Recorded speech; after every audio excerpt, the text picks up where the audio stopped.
DC. Back home now, and the opposition has revealed its plan to crack down on anti-Semitism. It comes as the Prime Minister has again sidestepped calls for an emergency session of National Cabinet. Well, Peter Dutton, of course, will continue to do what Peter Dutton does. What I'll continue to do and what people are looking for when it comes to anti-Semitism is the country to unite against what are abhorrent instances. Joining me now is Shadow Home Affairs and Cybersecurity Minister James Patterson. Hi there, James. Good to talk to you as always. So, why do you think mandatory minimum jail terms will help reduce these acts of anti-Semitic attacks? It's great to be with you, Leah. I think it's very clear that the perpetrators behind these offences, behind these attacks, whether it's the firebombing of cars and the graffitiing of cars and homes in Sydney, or whether it's the firebombing of the Adass Israel synagogue in Melbourne or other offences, I think it's very clear that these perpetrators do not fear the consequences of their behaviour.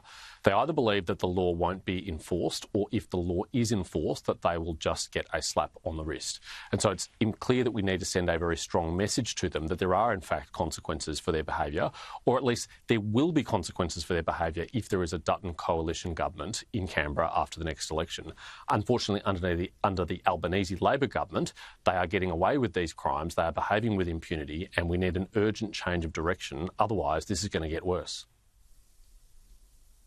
Last week I was speaking to someone from a Palestinian advocacy group, and he says that politicians don't talk equally when it comes to these acts of violence. And he says there are acts of anti-Palestinian violence. Do you agree? Yes, there have been some instances of targeting of Muslim Australians, and that is completely and totally unacceptable. It is morally abhorrent and it is against the law. But one of the reasons why we talk about anti-Semitism more often than we talk about violence against Australian Muslims is because it is far more prevalent. It's far more prolific. Thank God we have not seen any places of worship important to Muslim Australians firebombed, as we have seen a synagogue. Thank God we have not seen any cars set alight in Muslim neighbourhoods targeting Muslim Australians. And if that were to happen, and we hope it does not, I assure you that I and the Coalition will condemn that as loudly and as vigorously as we are condemning the violence against the Australian Jewish community. I think we should not be drawing a parallel here where it's not warranted. It's far more prolific against the Jewish community, which is a far smaller community, and it's a far more serious problem, and that's why it has the attention it deserves. Alex Rivchin, who is a Jewish community leader, last week said that he thinks what's happening in the Middle East is actually just a mask for the anti-Semitic hatred that we're seeing play out on our streets. What are your thoughts on that? I think he's right. I think there are anti-Semites in our community, sadly, and they are using the excuse of events overseas to target the Australian Jewish community. No Australian Jew is responsible for the difficult choices that the State of Israel has to make when it is defending itself against a genocidal terrorist organisation in Hamas and trying to recover the hundreds of hostages kidnapped by Hamas on the 7th of October. And yet it is the Australian Jewish community which is being held responsible for that. And it is very clear that this is targeting of Jews because of the graffiti and what is said on it, because of the use of swastikas and other offensive symbols. And that's the reason why we think there should be a mandatory minimum sentence for those offences too. If you display publicly a swastika or a symbol of Nazi Germany, if you display publicly the symbol of a listed terrorist organisation, we think you should go behind bars for 12 months because too much of that has happened in our country over the last 15 months. Too much of it has gone unpunished, and it is striking fear in the hearts of the Australian Jewish community and other Australians, and they don't deserve to live under that fear. We've been talking a lot about the Tik Tok ban in the US. What do you think Chinese media, social media platforms' impact on Australian society are? Well, it's critical that the Albanese government work hand in glove with the incoming Trump administration on a solution to this problem because it faces both our societies. It's been very well documented now that TikTok is used as a tool of the Chinese Communist Party, both to suppress content critical of the CCP and to promote narratives that are favourable to the CCP. It's also used to harvest the data on Australians and Americans. And the United States Congress has passed a law overwhelmingly and bipartisanly.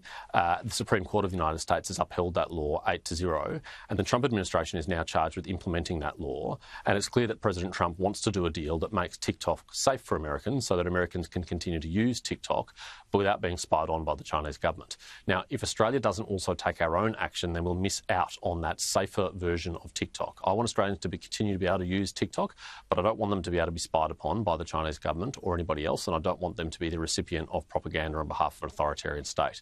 So I really hope that while Penny Wong is in Washington, D.C., that she takes the opportunity to discuss this with the incoming Secretary of State, Marco Rubio, who's been a strong proponent of this legislation, of this action for some time.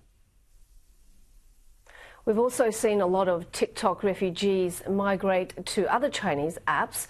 Does that kind of defeat the purpose? That's been very interesting to watch over the last couple of days, like you, I'm sure, watching the interaction between Chinese citizens on those even more heavily censored platforms than TikTok interact with Americans and others, and Americans learning the very strict restrictions that will apply to them if they try and operate on a platform that's accessible in China, because, of course, the difference here is that TikTok itself is banned in China. The Chinese government has banned TikTok operating in China and has a sister app called Dutton, which operates in China under different conditions. Look, I think it is critically important that we address this holistically. This is a problem not just with TikTok. There's a whole other range of apps that can be influenced by authoritarian powers. Even Western-headquartered social media platforms have been victim of foreign interference plots, and I led a Senate inquiry that made a range of recommendations to protect Australians from that foreign interference. Unfortunately, the Albanese government has not taken up any of those recommendations, despite the fact that it was a bipartisan report. Thank you so much for coming on the show today. Talk to you soon. James Patterson, Shadow